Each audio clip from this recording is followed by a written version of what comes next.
Hi everybody, hope you're all doing well. I thought I'd pop on here today for a quick catch up. So I've got a cup of tea, the sun is shining in the garden, and I thought I would just check in really. I appreciate I haven't done many videos like this for a long while. I think my last one was about March, April time. Is it a bee? Yeah, it's a bee. Don't know why I'm surprised, they're everywhere. Yeah, so I think my last sort of video like this was a little while ago, so I apologise I haven't really been making many of these types of videos, but life has just been really busy. The summer has been really busy, and for any gardeners out there, I think we can all agree that it's been a very hot and dry summer, so trying to keep on top of the garden has pretty much been a full-time job.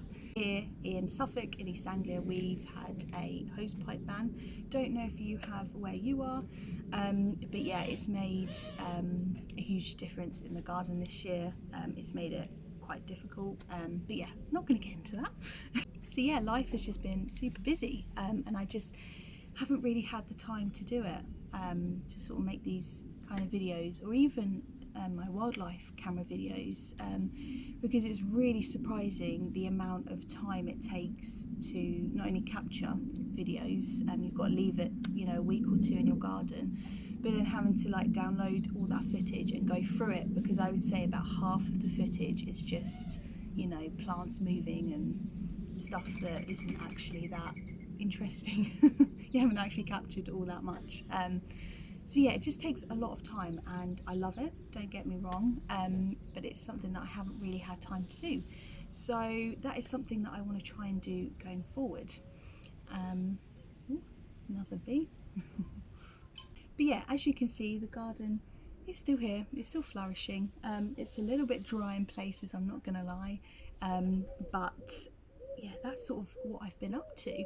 And I thought I would just jump on here to give you a little bit of an update on the garden, what's sort of been happening, because I haven't been putting out those garden vlogs. So I have just touched upon it, but it's been a very, very warm and dry summer, which has really impacted my vegetables that I've tried to grow in my garden. They haven't done all that well this year, I'm not going to lie. I've tried to keep on top of them and water them, but the heat has just been so hot that, you know, it's inevitably impacted all of the plants. So I tried to grow strawberries, and at the beginning of the growing season they were doing fantastic in my greenhouse back there, but they've pretty much finished, and I had strawberries in another bed at the back of my greenhouse, and they just haven't done very well. Usually it's quite a shady and wet place, but of course it's been so hot that's not really been the case this year, and yeah, I haven't really had anything from them, unfortunately, which hasn't quite gone to plan, but such is life. But the great thing about strawberries is that they are a perennial, so I will dig them up and I will pot them and keep them in the greenhouse over winter, and then I'll plant them out next year, and hopefully they will do a little bit better there. So another thing that hasn't quite grown very well are my beans. So if I quickly move my camera, these beans here, they are just green beans, and I got a fair few beans from them, but as soon as that really hot weather came, they've sort of just, as you've seen, dried up and wilted a little bit. But we have harvested as many as possible, and we have trimmed them and put them into the freezer so we can use them as and when we need, really. And I've also been growing onions in my greenhouse. This is probably the first year that I haven't had a very good yield of them. They normally do fantastic in there, they love it, and I use onion sets. So I have a sort of tried and tested method that usually works, but I think again it's just the heat. It's been really hot in general, but in a greenhouse it's just on another level, heat on another level. So they haven't responded very well to that, but they have grown, and I will harvest them and we will use them, of course. But yeah, that's sort of a change that I've seen in our onions this year. I could quite literally just sit here all day with a cup of tea, listening to all the birds song around. anyone's listening and can identify those birds, please let me know in the comments below what they are.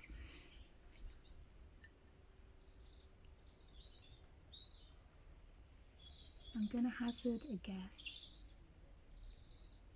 that they're some sort of tit. See if I can see them.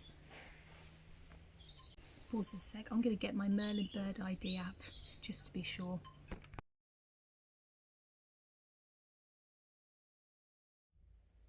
Okay, turns out I was completely wrong and it was a robin. I thought I'd recognise a robin because we have so many around here, but now that I listen, it's quite chirpy, so that does make sense. Anyway, I'm getting sidetracked by bird song as usual.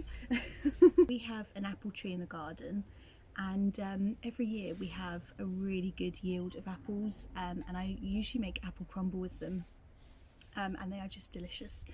But this year I haven't been able to harvest a single apple, and there's a simple reason for that: starlings. But they've been in my tree this year and they've been pecking and eating my apples, which is the first year that I've actually spotted them doing it on such a large scale, where it means that I actually don't enjoy the apples myself. And yeah, it's unusual, and I don't know if anybody out there has had a similar experience with that, and why that might be. I do have a theory. I think it could be due to the fact that we are feeding birds less seed this year. I think a lot of us gardeners have taken the advice from RSPB, and haven't been putting out as much seed, and have sort of done alternative ways to feed our birds. I say our birds, the birds. And that has in turn made the birds go and find alternative sources of food, like wild food, essentially berries, that sort of thing, and my apple tree might be part of that category for them. So that might be it. It might be that we've got more starling babies this year. We normally get a lot, and we have had a lot this year, and obviously they need to feed, so maybe that's a reason. So another update to give you guys is our bog pond. So as you probably know from a lot of my videos previously, we have a bog pond in the corner of our garden, which the birds love, which the hedgehogs have loved in the past as well. It's just a great little addition to the garden really, and it was drying out quite a lot with the weather, so I would say a couple, I don't know, 3 or 4 weeks ago, about a month ago, I filled it back up with water from the water butt, because the key thing about wildlife ponds is you want to use natural sources of water if you can, so that it is as natural as possible for the animals. So I topped that up and I laid a stick across the pond as well, which the birds have been loving. They've been using to drink and to bathe, and it's been a great addition to the pond. What other updates are there? Oh yes, we've made 2 additions to the, well, 2 changes to the garden this year as well. The first being the front garden. So I'm not going to show that because I want to keep that a little bit private, but I will show you some of the plants that we have put out there. Essentially this is the first time that we have changed the front garden, and we've basically tried to do a traditional front, sort of traditional cottage garden out there, with all that sort of foliage. We've got hollyhocks, we had foxgloves, got lavender. Yeah, the front garden just looks more like us now. It looks more like how we want it, and we've planted perennials in there, as I say, like the foxgloves, really nice tall plants that will come back every year, and fingers crossed they will self-seed, so we'll get more over time. But as you know, trying to renovate a garden, it's a process. It takes time to establish a garden, so we're just gonna let it do its thing, and maintain it. But it's looking much nicer out there.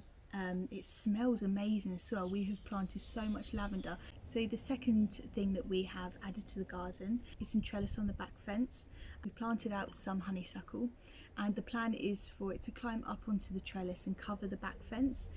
It's a very shady area, but we have had honeysuckle there in the past and it seemed to have done all right. So yeah, that's what we've been up to really.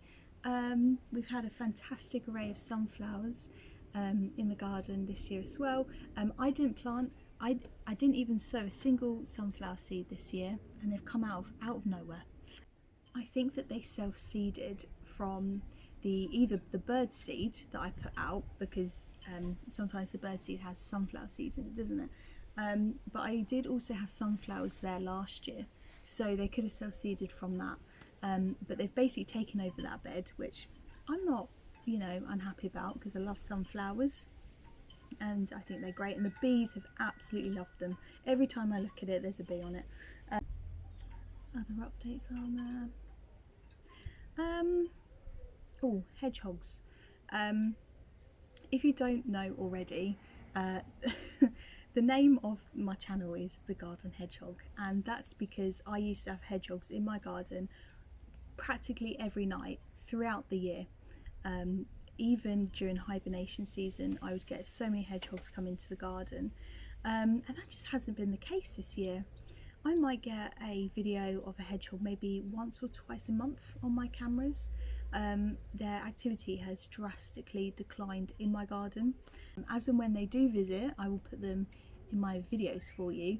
But yeah, that's my hedgehog update really. So yeah, I think that's all sort of the garden updates I have at the minute. But as I say, I'll try and make these videos a little bit more. I'd quite like to do sort of monthly garden vlogs, or I might even video a few things that I'm up to in the garden. I might do that, we'll see. Keep your eyes peeled for, oh, what was that bee? So yeah, watch this space. I hope you're all well. I hope you've had a fantastic summer, that all your gardens are thriving. It's been nice to catch up, and I will see you soon. Take care. Bye bye.